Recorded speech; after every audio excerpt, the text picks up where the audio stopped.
স্ক্রিনের মধ্যে আমাকে দর্শকদের ঢুকাতে হবে, তাহলে সে বই সুপারহিট হবে। আমাদের এখানে গল্পটা নাই। তখন তো অনেক নাটক হতো, আমার বেশি কষ্ট করতে হয়নি আর কি, মানে দুয়ারে দুয়ারে ঘুরতে হয় নাই। কোনো অভিনেতা বা অভিনেত্রীকে আমি দোষ দিব না, পরিচালকের দোষ দিব না। আপনার থিয়েটার থেকে তারপর হচ্ছে অভিনয়ে আসা, এই এই যে আপনার থিয়েটারে যুক্ত হওয়া, ঢাকায় এসে পুরো নতুন একটা মানে আবহাওয়ায়, এটা কেমন ছিল আপা? তখন তো অনেক নাটক হতো, এখন তো নাটক টাটক দেখার আগে ইঞ্জিনিয়ারিং ইনস্টিটিউটে অনেক নাটক হতো। তো মা যে বাসে আমরা থাকতাম, তো সেই বাড়িয়ালির ছেলে ভাই সেই করতো আর কি, নাটকের সাথে জড়িত ছিল। তো মা, হ্যাঁ হ্যাঁ, তো মা বললো যে তুমি তো এরকম নাটক থিয়েটার করো, তো আমার মেয়েটাকে দেখো পারো কিনা। তো আমার একদিক দিয়ে কপালটা ভালো বলতে হবে যে আমি দুই একটা নাটক করেছি, সাইড বেশি করতে হয় নাই। আমি আমজাদ হোসেন যে ডাইরেক্টর, আমজাদ ভাইয়ের হাতে পড়ে গেলাম। আমজাদ ভাইয়ের ওখানে নিয়ে গেল, সে বলে যে এরকম একটা তারা একটা হিরোইন চাচ্ছে, তো মায়ামৃগ নাম করে, আমি জানি না আপনি জানেন কি না, মায়ামৃগ যেটা বিশ্বজিৎ সন্ধ্যা রায় করেছিল সিনেমা আর কি। তো এই সন্ধ্যা রায়ের ক্যারেক্টারটা আমি করি আর কি, আর উত্তম কুমারের ক্যারেক্টার করেছিল আমজাদ ভাই। তো আমজাদ ভাই আমাকে দেখে ওই হিরোইনের ক্যারেক্টারে আমাকে দেয়। ওই হিরোইনের ক্যারেক্টারে আমি অভিনয় করি। তারপরে আস্তে আস্তে আমার বেশি কষ্ট করতে হয়নি আর কি, মানে দুয়ারে দুয়ারে ঘুরতে হয় নাই। ওই মায়ামৃগ করার পরে সালাউদ্দিন সাহেব আমাকে তার সিনেমাতে সিলেকশন করে। দুয়ারে দুয়ারে ঘুরতে হয়নি, এর মেইন কারণটা কি? মানে এক সময় কিন্তু এখনো আমরা যেটা দেখি যে থিয়েটারে কিন্তু মানে অভিনেত্রী সংকট, মানে এই সংকটটাই কি আপনার এই এগিয়ে আসাটাকে এই জায়গাটাতে মানে কি বলবো ভূমিকা রেখেছে?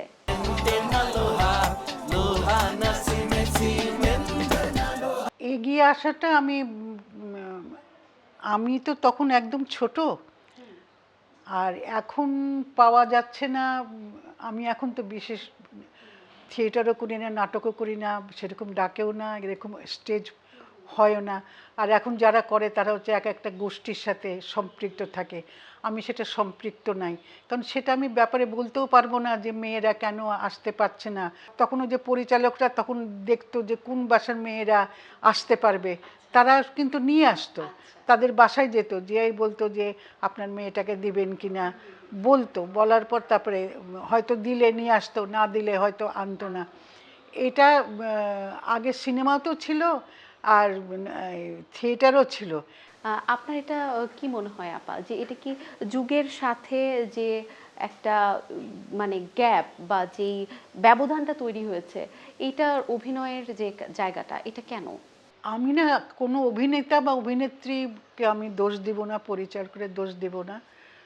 কারণ আগে তো এত ইউটিউব ছিল না, টেলিভিশন ছিল না, এখন তো অনলাইন ছিল না, এখন তো অনেক কিছু হয়ে গেছে আর কি। আগে খালি সিনেমা ছিল, সিনেমার রেডিও ছিল, রেডিওটা তো মানুষ দেখতে পেত না।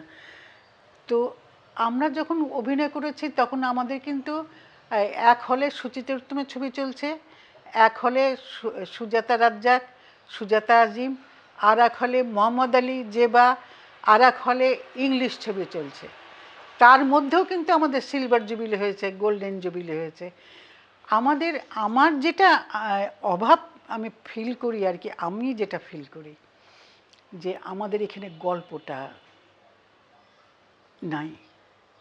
আমার হচ্ছে সবাই বলে কি যে এখন মারামারি সব, হ্যাঁ মারামারির মধ্যেও কিন্তু গল্প আছে। আপনি নানান দেশের পাশের দেশে দেখেন, মাকে নিয়ে গল্প হচ্ছে, ফাইট আছে, কিন্তু কি মানে মারামারি করছে, তার মধ্যে মায়ের একটা ইয়ে আছে, সেন্টিমেন্ট আছে, বোনের সেন্টিমেন্ট আছে।